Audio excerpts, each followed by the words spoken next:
Greetings, inquisitive minds. Forrest Moretti here, and I'm in the middle of explaining how polio is a man-made disease.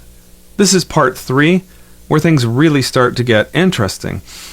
If you haven't seen the previous 2 episodes, go back and watch those because there's some really crucial information you need to hear before listening to this one. In those videos, we learned how polio couldn't be caused by a sudden genetic shift in humans or by a sudden virus mutation. So we know it was an environmental cause. We're just trying to understand what. Medical treatments and pesticide spraying were causing everyone, including animals, to become sick, even paralyzed. They called this polio because they didn't understand what was going on. But something else started to happen.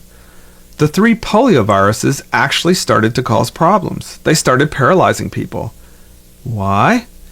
The central nervous system, your brain and your spinal cord, it's very well protected. It's probably the most protected part of your body. It takes something very uncommon for a virus or bacteria to make its way into your nervous system.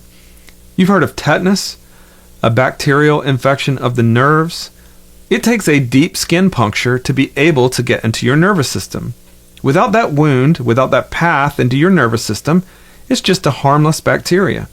The same is true for rabies, and the same is true for poliovirus.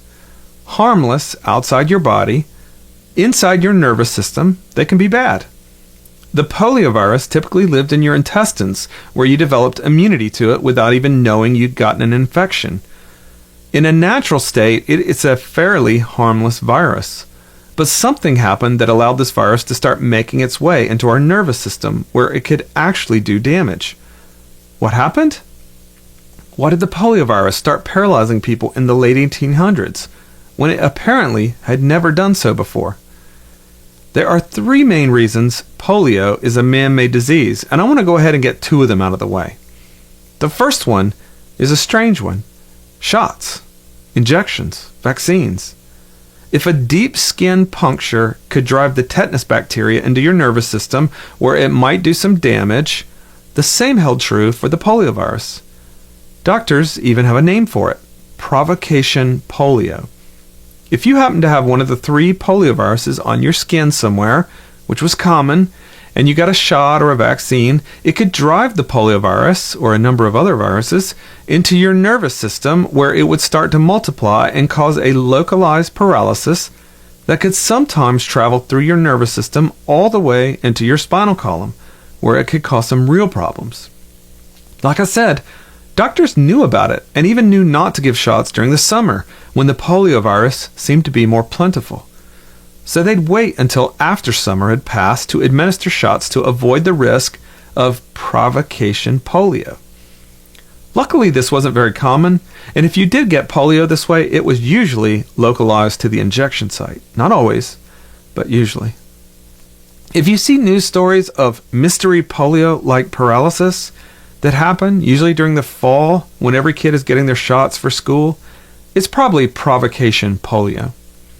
The second reason polio is man-made is really interesting.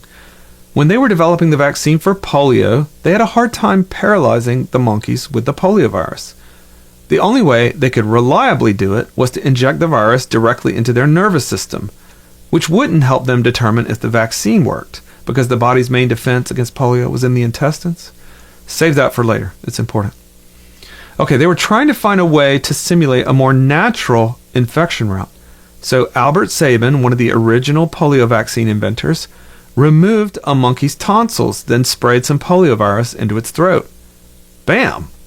The monkey got paralyzed. As it turned out, this was a really handy way for causing bulbar polio, the worst kind of polio, the kind that paralyzed your lungs and made it difficult to breathe. Now, Sabin didn't just come up with this method on his own. There were thousands of parents who had been saying their kid became paralyzed with polio directly after their tonsils were taken out. But doctors didn't believe them. After Sabin did some experimenting, it became clear that injured or recently removed tonsils or adenoids gave the poliovirus an easy path into your nervous system. Makes sense when you think about it, especially considering at that time, tonsillectomies were the most common surgery in the United States. They'd take your tonsils out for anything.